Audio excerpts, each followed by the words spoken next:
Қуаныштымын, ораза қабыл болсын тағы да. Аумин, аумин. Мысалы бүгін Назираны көрген жоқпын, Камиланы көрген жоқпыз, әпкені көрген жоқпыз, иә. Өте қуаныштымын көргеніме сіздерді. Мынау қазіргі таңда бүгін именно, иә, зумды жүргізетін, өзі 40 жылдан астам уақыт мектепте мұғалім болып жұмыс жасаған, иә, 7 баланың анасы, Аллаға сансыз шүкір, иә, өте керемет, кереметте жолдасы бар. Қазіргі таңда жайлап осы денсаулығының арқасында Forever Aloe Vera компаниясы келіп, қазіргі таңда тек қана осы потребитель болып продукцияны қолдана отырып, жан жағына бөлісіп, команда құрып жатқан жағдайы бар. Енді көп жағдайда бізде бизнесқа келгеніңізде айтатын, жүре берсең болады десе, жыным келетін, неге олай айтады, неге бүйтіп айтады деп. Сөйтсек, жүре берсек, барлық қалыптасып, иә, барлығы жайлап ретке келеді екен. Неге? Өйткені біз продукция туралы тани бастаймыз, сол продукция арқылы келген бизнесті көтеріп жатқан адамдарды көре бастаймыз. Сөйтіп бізде де жайлап әдетке, иә, деген. Сол үшін мынау жерде Foreverде өте керемет. Бұдан 6 жыл, 7 жыл бұрын келді да, супервайзерді 1 айда, 2 айда жауып тастады. Арғарай бұл кісі Алматы қаласына кетті. Қазіргі таңда Алматы қаласында тұрады. Өте керемет, арманы үлкен, мақсаты айқын. Сол Алматы қаласындағы офистағы маркетинг план, семинарлардың барлығынан қалмайды, иә. Өте керемет. Жақында ғана Меккеге барып келді, иә. Өте тамаша. Соған қарамастан, иә, мысалы көп жағдайда 60-тан асқан кісілердің барлығы, ой, қолымнан келе ма, келмей ма дейді. Жоқ, әпке қазіргі таңда 60-тан асқан шағында өмірін өзгерткісі келіп, өте тамаша шешім қабылдап, қазір осы Forever компаниясының супер, Сәрсенкүл ханым, микрофон өзіңізде. Бүгін өте керемет ойы туралы, именно продукция туралы бөлісу болады. Өте қуаныштымын. Мен сізге тек қана сәттілік тілеймін, бизнеста да, өмірде де, мен микрофонымды өшірем. Микрофон өзіңізде. Саламатсыңдар ма, алтындарым, бриллианттарым, қал жағдайларың қалай? Мына Рамазан айында оразаларың қабыл болсын. Кім не тілесе, сол тілегіне жетсін. Барлық адамда бір арман, тілек болады ғой негізі. Жаңағы осы компанияға келіп, сол армандарды, тілектердің қалай орындалатынын үйреніп, жаңағы әсіресе секрет фильмін күнде көре берем. Бересің, аласың, бересің, аласың деген жерін бірінші кезде түсінбей жүрсем, бұл деген керемет нәрсе екен ғой. Енді құрметті алтындарым, бриллианттарым, бүгін сіздерменен мынау алоэ, жаңағы гелі, алоэ туралы, интернет-магазин алоэның ішіндегі алоэның продукциялары, соның ішінде іш құрылысты қалай тазалау керек, оны қалай пайдалану керек, ол неге, ол керек па, керегі жоқ па, неге бұны ішеміз? Мінекей осы сұрақтарға сіздерге өзімнің өмірімдегі уақиғалармен, сол тәжірибелермен бөліскім келіп отыр. Жалпы адам ағзасы, адам өзі бір бөлшектерден құралады, ішінде не дейді, органдардан, медицинаның тілін білмеймін енді, бірақ медицина тілінде білмесем де, бірақ сіздерге айтып, өзімнің миссиямды жеткізгім келеді. Сол органдардан тұрады. Осы органдардың барлығы клеткалардан тұрады. Әрбір клетка ағзамызда жұмыс істеп тұрады. Мінекей сол клеткалар бір күнде ауыспайды екен ағзада. 90 күнде ауысып отыр. Әр минут сайын 2,4 миллион клетка өзі ағза істеп шығарып тұрады. Ал енді клеткаларды мен кәдімгі қарапайым тілмен айтатын болсам, оның ішінде жақсы клеткалар да бар, жаман клеткалар бар. Енді біздің еліміздің қорғаушы солдаттар дейтін болсақ, жақсы клеткаларды солдаттар дейтін болсам, жаңағы өлі клеткалар мен сол солдаттар күресіп тұрады екен де, төбелесіп. Сонда төбелескен кезде жаңағы өлі клеткаларды егер өлтіріп тастап отырмаса, олар қасындағы жақсы клеткаларды жеп қояды екен ғой. Мінекей сол клеткаларды жемеу үшін жаңағы біздің жақсы клеткаларымыз жаман клеткаларға қарсы тұрады екен.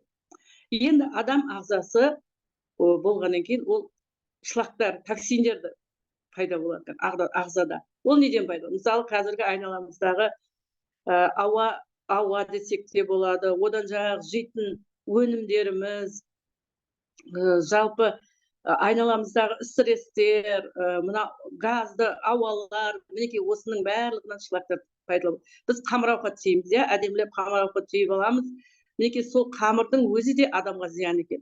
Адам күніне 800 грамм көк шөп жеу керек. Соның ішінде жаңағы көк пияз, укроп, зелендер, помидор, огурцы, редька сияқты, мінекей осының барлығы бар да, осыдан 800 грамм күнде пайдаланып отыруымыз керек. Ал бізде олай күнде пайдалануға жаңағы кейде болады мүмкіндік, кейде болмайды. Сол үшін біз мына сары бачоқтағы гельді ішіп отыруымыз керек.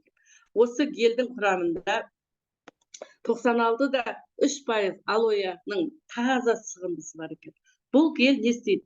Біздің ағзамызға түскеннен кейін бұл гель ағзамыздағы жаңағы жаман клеткалармен жалпы барлық ағзаны тазалайды. Құрамында лигнин бар. Лигнин деген бұл жаңағы гельде болатын барлық алоэ препараттарын теріге жақсылап бойлап сіңдіреді. Ал оның кейін одан басқа тағы да сапонин бар. Сапонин деген бұл жаңағы мыльное вещество дейді ғой, мыльнянка. Сол сапонин ағзаны сабын сияқты жуып, тазалап, микробтарды өлтіріп, ағзаны тазартып отырады екен. Неге осы сары гельде 200 түрлі адам ағзасына керекті компонент бар. Соның ішінде 75 түрлі жаңағы нәрлі заттектер бар. Оның ішінде 18 амин қышқылы, 12 витамин, 20 минерал. Егер сізде шаршау, бас ауруы, бұлшық еттерінің ауруы, және іш құрсағындағы аурулар болатын болса, бұл дегеніміз сіздің ағзаңыз шлак токсиндерге толып жатыр деген сөз. Енді адамдар үштікке бөлуге болады. Дәл қазіргі ауырмайтын адамдар, аурудың алдында тұрған адамдар және ауырған адамдар. Ауырмайтын адамдар дегеніміз сәл күннен кейін ауырған адамдар қосылып қалады ғой. Аурудың алдында тұрған адам, одан кейінгі жаңағы аурудың алдында тұрған адамдар, олар ауруға қосылып қалады. Бұнекей сол осы адамдарды біз жаңағы бөлек-бөлек қылып бөлетін болсақ, бірінші степенге бұл шлак токсиндер қанның құрамында бар. Олар шаршау, бас ауруы, бұлшық еттердің ауруы сияқты аурулар. Ал екінші жаңағы степенге бөлетін болсақ, олар қанның құрамында шлак токсиндер өтіп кеткен қанның құрамына. Бұл шлак токсиндер пайда болып, одан мінекей неден білуге болады? Давление, бас ауруы, бір жердің ауруы. Енді мен врач емеспін, бірақтан мен өзім зерттеп, оқып түсінгендерім осы болды. Одан кейін жаңағы қан тамырлар шлакқа тола бастайды екен екінші степенде. Үшінші степенде шлактар қан тамыры, оның барлығы қан тамырына жиғыза алмайды ғой, сыйғыза алмайды. Қан тамырлар толып, бітеліп, шлактарға толып, бұл уже 4-ші степенге өткен кезде жаңағы қан тамырлар бүкіл органдармен жүреді ғой, органдарға қарай бере бастайды екен. Қайсы органыңыз сіздің нашар, мысалы бауырыңыз нашарлау ма, жоқ бүйрегіңіздің жаңа несі нашарлау ма, мінекей сол жерге қарай өзінің шлак токсиндерін беріп, сол жерді істен шығарып отырады екен ғой. Егер 4-ші степенде шлактар мінекей жаңағы ауру пайда болады, одан сахар, рак, жүрек, миома, іш үлкейіп кетеді. Мысалы, бір адамдарды көрсең, іштері үлкен бе, адам ағзасындағы шлак токсиндер оның ішек құрылысына барып жатыр да. Ішек адам иммунитетінің 70%-ын құрайды екен да. Ол ішекте 4 килограммнан 12 килограммға дейін каловый массалар жиналады екен.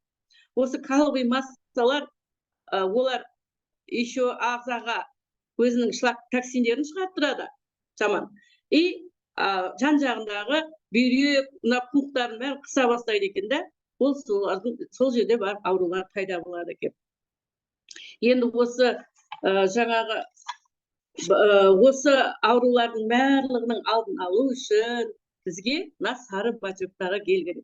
Одан кейінгі 5-ші жаңағы степенде аурулардың, бұл иті бар аурулар пайда болады екен. Мысалы, жаңағы полиартрит, гастрит деген сияқты аурулар бар емес, мінекей осы аурулардың барлығы біздің ағзамыз шлак токсиндерге толып кеткеннен кейін барып пайда болады екен. Одан кейінгі 6-шы степенде бар инсульт, инфаркт болады екен да, 7-ші степенде онкология басталып кетеді екен ғой. Біздің соншалықты ағзамызды сондай толтырып, шлак токсиндерге толтырады екенбіз. Ал мына сары гель, мына сары бачоктағы гель құрамында алоэ 96,3%, жаңағы құрамында мыльное вещество бар деп қойсыз, сапонин. Осы сапонин біздің ағзамызды жуып тазалап отырады екен. Енді бұған қосымша біздің ағзамызға пробиотик керек екен. Бұл актив проби, біздің осы алоэ интернет магазинінде актив проби. Неке екінші суретте тұр. Осы актив проби не істейді? Ол адам жаңағы ішіндегі ішкеннен кейін асқазанда жарылмастан ішекке барып жарылады, ішекте өзінің жұмысын бастайды. Сол жердегі тұрған қақ, сүп, жаңағы тұрып қалған нелер, 4 килограмм, 12 килограмм дейін, солардың барлығымен жұмыс істеп, ішті жүргізеді екен.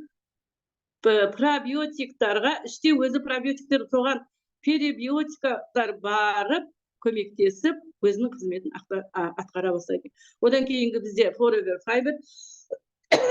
Forever Fiber бұл алоэ компаниясындағы интернет магазиндегі өте тамаша файбер. Ол ішінде 30 қалташық бар. Сол 30 қалташықты жаңағы суға ертіп, 240 миллиграмм суға ертуге болады. Және оған жаңағы Forever Ultra Light деген бар ғой, жаңағы қосатын, ішетін, соны қосып ішуге болады. Бұдан бізде жаңағы ағзаны сыпырып далаға шығарады, ішіндегі жаман қоқыстардың барлығын. Сыпырғыш дейді, яғни бізде. Бізде негізі күніне біреу деп айтады кешке қарай. Түсте біреу, кешке, ал негізі кешке таман 3-еуін, 4-еуін ішетін болса, азанда көресіз, қандай сіздің ағзаңыздан қандай заттар шығатынын. Мен өзім Clean 9 программасын іштім, сол кезде осы файберді қолдандым. Ал енді Garcinia плюсты мен постоянно ішіп жүрем, өйткені менде сахарный диабет. Мына файбердің кереметі енді адам айтып жеткізе алмайды ғой. Ағзаңызды кәдімгідей тазалап, бүкіл шлак токсиндерден бір күнде тазартады десем болады. Бірақ Clean 9 программасында 9 күнде тазартады, иә. Оның жаңағы несі, көмегі өте жақсы. Одан кейінгі біздегі ультралайт, Forever Ultralight, бұны біз 200 миллиграмм суға ертіп, кешке таман әсіресе ағзаны тазалау программасында кешке қарай ішіп, жаңағы ужиннің орнына ішіп жүрсек, өте көмегі жақсы болады. Одан кейінгі мынау прополис.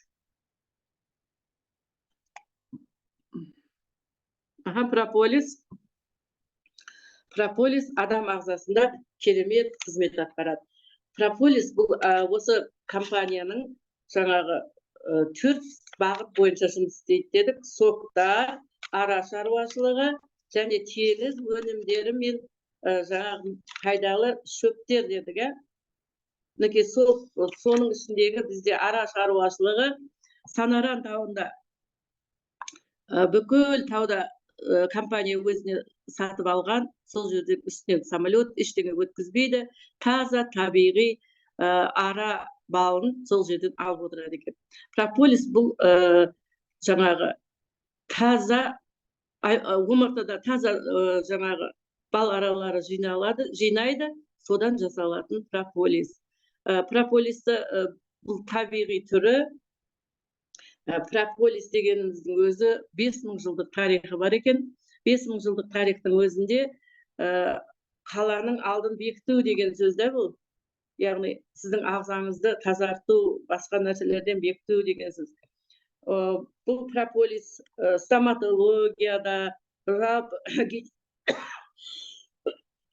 гинекологияда, хирургиялық жараларға, экзема, псориаз, тері ауруларына, тіпті теріге түскен тыртыққа дейін септігі бар осыны ішкен кезде. Тамақтың, мұрын қуысының, жалпы асқазан, ішек жолдарының қабынуына қарсы қолдануға болады. Прополисті химиотерапияда қолданады. Мынау жаңағы осы Forever компаниясында прополис рак ауруына ем. Күніге 5 таблетка, 6 таблеткадан ішіп отыратын болса, әрине жаңағы өзінің тағы да қолданылатын қасында витаминдері бар, минералдары, сонда рақты жасады екен. Жүректің жаңағы жүректің жағдайын жақсартады, иммунитетіміздің қызметін жақсартады екен. Енді жалпы былайша кішкене баладан бастап үлкен кісілерге дейін ішуге болады. Бұл дәрумендерге, минералдарға, ферменттерге бай. Енді одан кейінгі адам ағзасына осы жаңағы неге қосып шайды ішіп отырса болады. Шай бұл жаңағы ішкен нәрсеміздің барлығын адамды стресстік жағдайдан түсіреді. Одан стрессін басады, адам ағзасындағы ұйықтай алмай қалған болса, ұйқысыздықтың жағдайын жақсартады. Одан жалпы чай 45 түрлі емдік қасиеті бар шөптер қосылған. Алоэ 4 жылда бір рет гүлдейді. Сол гүлінен жасалатын емдік қасиеті мол шай екен. Оның ішінде 25 пакетик бар. 25 пакетикті, бір пакетикті 2 литр суға демдейсіз. 2 литр суға демдегеннен кейін сіз оны ыстықтайда, суықтайда ішуіңізге болады. Бұл давлениені түсіреді, ағзаңыздағы жаңағы мынау витаминдердің бәрі жібітіп берген заттарды, жаңағыдай шлак токсиндерді кәдімгідей шайды ішкеннен кейін қуып шығарып отырады.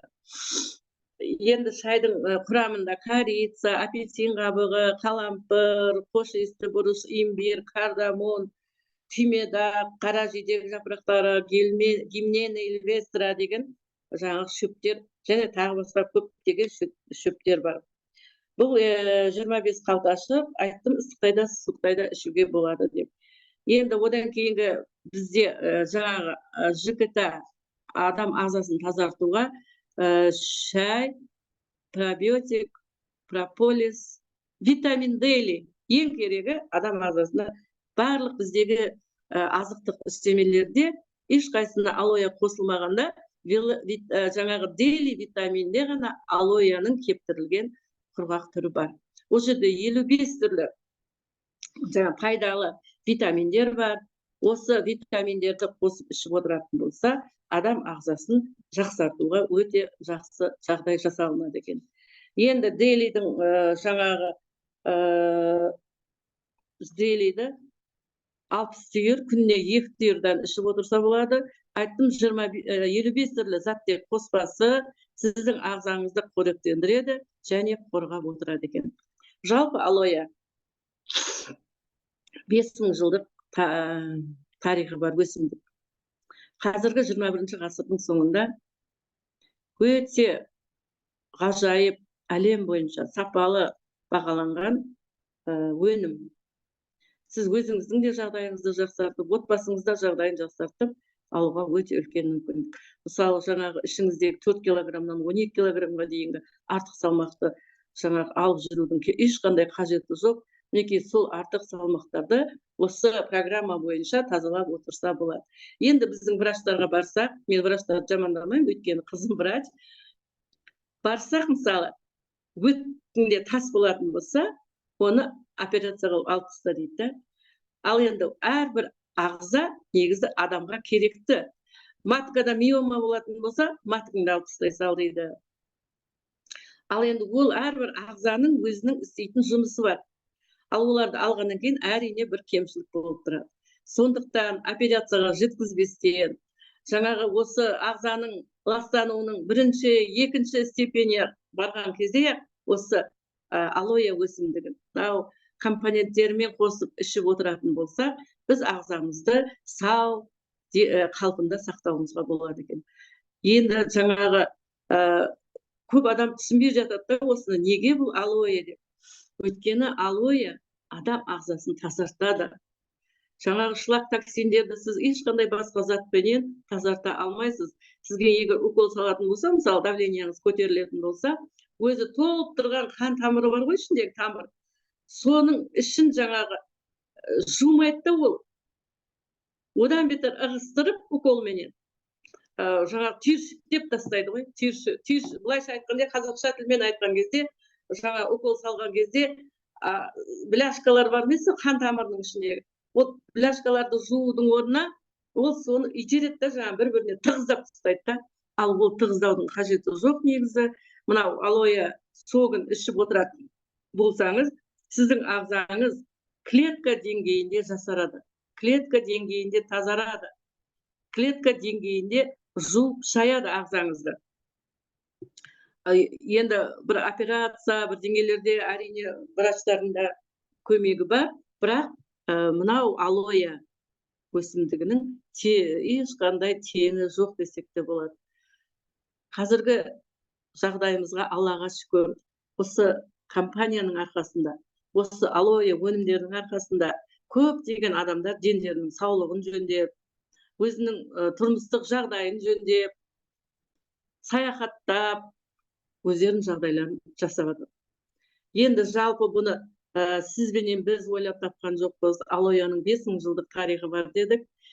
Бұл жерде Американың Аризона штатында 1700 ғалым осы алоэның үстінде тексерулер жүргізіп, оны одан бетер арғаратай зерттеп, әрбір 4 жылда өзінің барлық продукцияларын ауыстырып отырады.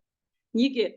Өйткені жаңағы 1700 ғалым істеп жатқаннан кейін бұл деген өте керек зат. Енді мен айтып өтейін дегенім, осы компанияның негізін қалаушы Рексмон 1978 жылы патенттеп, осы алоэның өз патенттеп алды. Одан алдын 75 жылы Рексмонның әйелі ракпен ауырады ғой. Сонда осы алоэ сары соқ бар емес, ол сары соқпенен прополис және витаминдерменен сол рак ауруынан әйелін жазып алады ғой. Не деген керемет. Егер осындай күшті өзінің әсері мықты болғаннан кейін, бұл 45 жылдан бері осы өнімді пайдаланып келе жатыр. Басқа ешқандай компаниялар бұндай өнімді шығармайды. Тек қана алоэ Forever компаниясы ғана. Басқа компаниялар бар, олар осы алоэның жаңа 1-2 тамшысын қосады да, с алоэ дейді. Ал біздегі на основе алоэ. Бұл алоэмен жасалынған. Алоэ қосылған емес. Сондықтан бұның адам ағзасына тигізетін әсері өте үлкен. Жалпы барлық жаңағы ауруға шипа Алла тағалам дейді ғой. Әуелі Алла тағалам, одан кейін осы алоэ компаниясындағы мына сары сөктер. Мен өзім сахарный диабетпен ауырғанмын. Қазір Аллаға шүкір жақсымын. 2-ші типтегі сахарный диабет. Мен осы сары соқпенен жаңа барлық соқтарын тоқтамай іше берем негізі. Қазір пенсиядамын. Пенсиям өзімде. Сары соқтарды алам да іше берем. Дәл қазіргі ішіп жүрген соғым Forever Freedom. Енді бұл компанияның барлық жаңағы мынау нелер заттарын айта беретін болсақ, өте көп. Бұның бір мына сары соқтың өзіне 1 сағатты жеткізудің өзі қиын. Өйткені біз қазір кішкене 30 минут уақыт беріледі да, 30 минуттың уақыттың ішінде барлық осының құрамын айтып шығуымыз керек дейміз да, тез айтамыз. Әйтпесе отырып алып әңгімелейтін болсақ, ар жағында қанша бұдан жазылғандар бар, өзімнің жаңағы немде жазылғандар бар. Менің практикамда сары соқтың 2-ші Forever ягодный нектардан жаңа қуық жолы соқтаған адам жазылды ғой. Қуық жолы соқтаған. Сары соқты, пробиотикті, прополис іше берді. Содан 3 айда результат алды ғой жаңағы кісі. Өте тамаша результат болды. Енді оны тағы бір сабақта айтармын. Ал дәл бүгін осы іш құрылысы ЖКТ дейді ғой.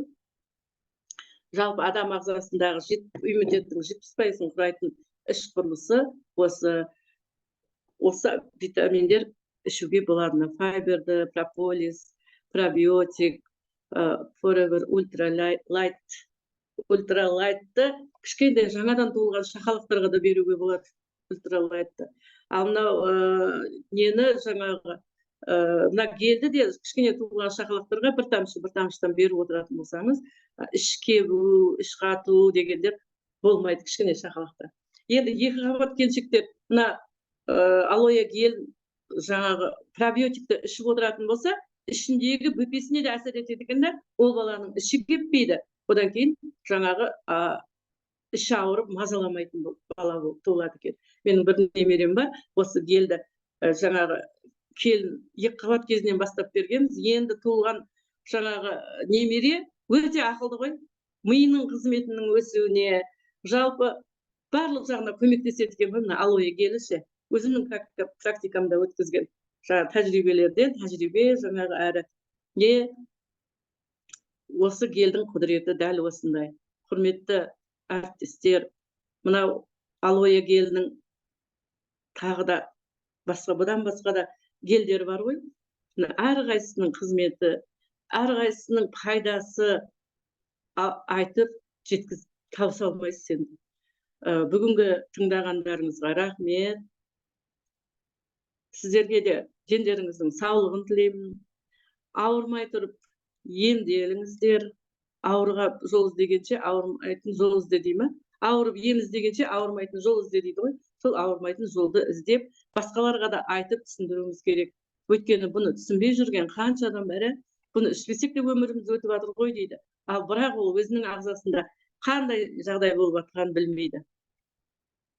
Құрметті әріптестер, құлақ қойып тыңдағандарыңызға рахмет. Спонсор сізге үлкен рахмет. Бриллиант болыңыз. Спонсорға ешқашан ренжуге болмайды дейді. Осы жақында естіп қалдым мен да. Вообще спонсорды жамандамау керек, ренжімеу керек. Спонсорды тек қана построение беру керек. Рахмет спонсор сізге үлкен. Менің спонсорыма рахмет, спонсорларыма. Бриллиант болыңыздар. Рахмет. Сұрақтарыңыз болса қоюға болады. Өте тамаша, Сәрсенкүл ханым, өзіңіздің басыңыздан өткізген күнделікті, өзіңіз не тұтынып жатқаныңызды, не ішіп жатқаныңызды, бұдан 7 жыл бұрын, 8 жыл бұрын даже, бизнесқа келген кезде, мен ойлаймын, жандай, жасап, ешқандай несіз командамен супервайзер жауып, одан кейін тақырмен ауырдыңыз, сол кезде тақырмен ауырып жүрдіңіз, сол кезде мен ойлаймын, кеше пандемияда әпкенің жағдай қалай болған екен деп Айнұр әпкеден сұрасам, Айнұр әпке бұрыннан да жақсы болып кеткен деген кезде өте қатты қуандым. Неге? Өйткені осы продукты туралы білдіңіз, бизнес туралы білдіңіз, қосымша кітаптар оқи бастадыңыз. Өте қуаныштымын, Сәрсенкүл ханым. Мен сізге алғысым шексіз. Сұрақтарыңыз болса қойсаңыздар болады. Мен сізге тек қана сәттілік тілеймін. Алғысым шексіз. Рахмет сізге. Тамаша. Негізі адам ізденген сайын да мынаның қасиеттері көбейе береді екен ғой, ашыла береді. Басқа кітаптардан іздеймін, интернеттен іздеймін. Жалпы жастар осылай ізденетін болса, керемет жетістіктерге жетеді негізі. Барлықтарыңыз үлкен жетістіктерге жетіп бриллиант болыңыздар. Сәрсенкүл ханым, кеш жарық, сәлеметсіз бе? Оразадағы ниеттеріңіз қабыл болсын. Сахармен ауырдым дедіңіз, енді сіз осыдан продукцияны ішіп емделдім дедіңіз, енді сол сахармен тағы да ауырмау үшін деп те ішесіз ба, жоқ? Ол сахар енді бұдан кейін вообще мазаламайды ма? Жоқ, ол сахар бар ғой, кетпейді. Негізі кетпейді да, врачтар бірінші врачқа барғанында осымен өлесіз деген ғой, сонда қорқып шашым тіке тұрған ғой. Ал негізі оның айтқан сөзі олай емес екен. Сахар организмнен кетпейді, түседі, түсіп диетасы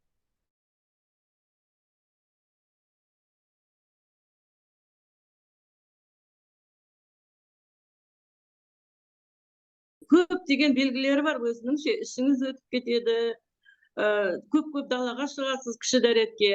Ал бірақ мен осы сахарный жаңағы аурумен ауырғаннан кейін ішіп бастадым ба, сол бастағаннан бастап менде оң нәтиже бар да, сахарым көтерілсе, ары көтерілсе 9-10 болады да. бұл деген 33-ке дейін барған ғой менде. 33-тен 20-дан түспей тұрып алған. Ал содан кейін мына соктарды ішкеннен кейін менде түскен ғой. Бірақ та қазір мен на всякий случай енді өзімді өзім қорғау ретінде Антариус деген сахардың өзі медицина береді, аптекамыз өзіміздің недегі. И мен только осы жаңағыдегі соктарды ішіп отырып, гарциния. Гарциния бар емес па? Гарцинияны тоқтаусыз ішіп, ол бауырдың қызметін жақсы. Ал сахар сол бауырменен өте байланысты, ұйқы безі сахардың, бауырдың қасында ғой. Сол ұйқы безі бұзылған кезде барып сахар көтеріледі екен, шлак токсиндерге толған кезде көтеріледі екен. Сондықтан диетаны ұстау керек, бірінші. Екінші, жаңағы соктарды 3 айда бір рет, 4 айда бір рет қайтадан ішіп отыру керек. Ал мен енді шамам келіп жатыр, енді қазірше мен күнде ішемін. Қазір мен айтып жүрмін ғой, жаңа фридомды ішіп жатырмын, активқа, гарцинияны тоқтатпаймын. Таңертең мына сары сок, кешке жаңа фридом. Осыны ішіп отырамын. Может, енді мен ішпей қойсам да ештеңе етпейді, бірақ мен ағзам қатты запущенный болған еді ғой, ол кезде 41 жыл мектепте істегенмін, бұдан соның стресстері, жалпы ағзада шлак токсиндер толып кеткен. Мен тола едім, енді 86 килограмм едім, қазір 74 килограммын. Аллаға шүкір. Диета. Самый главный диета. Жоқ болып кетпейді сахарда, бірақ тұрады. Жай қарапайым сахары жоқ адамның өзінде 4-5-ке дейін ғой, негізі сахар. Солай қызым. Рахмет, көп рахмет сізге. Алла разы болсын, миллионер болыңыз, бриллиант болыңыз. Рахмет. Алла разы болсын өзіне. Мынау пандемия кезінде елдің бәрі сахарныйлар бірінші кетті да, Алла сақтасын енді. Бірақ мен осы әуелі Алланың арқасы, осы компанияның соктарын пайдаланып жүргеннен кейін мен ауырдым, ауырмадым емес. Ауырдым, бірақ қайтып жазылдым. Менің көршілерім, 2 көршім сахардан кетті, олар тіптен жап-жас секіріп жүрген дер еді ғой. Сахарный, бірақ учетта тұратын еді. Алла сақтасын әлі де. Мен осыны профилактика ретінде ішіп отырамын. Тағы кімде сұрақ бар? Өте тамаша, әпке. Тамаша. Аллаға сансыз шүкір. Осындай керемет продукциямен, осындай компаниямен отырғанына өте қуаныштымын. Аллаға шүкір. Қандай жақсы болып жатқаныңызды көріп, сансыз шүкір. Негізі бұл продукцияны үзбеу керек. Неге? Өйткені ауырсақта бәрібір сол ақша кетіп жатыр, Соны әдемі внимательно есептеп, сол бәрібір мысалы ауырып қалсақ та, капельница салдырсақ та, укол салдырсақ та, сол ақша бәрібір шығып кетеді. Сол үшін өте тамаша, алғысым шексіз. Жақсы, рахмет, тамаша. Аллаға шүкір. Спонсор рахмет, спонсорларыма рахмет. Сіздер жаңағы бриллиант болыңыздар. Біз одан бері қаратай жүте берейік. Мен әлі де менеджер болып, бриллиант болуға әрекет жасау. Аллаға шүкір. Жақсы, рахмет.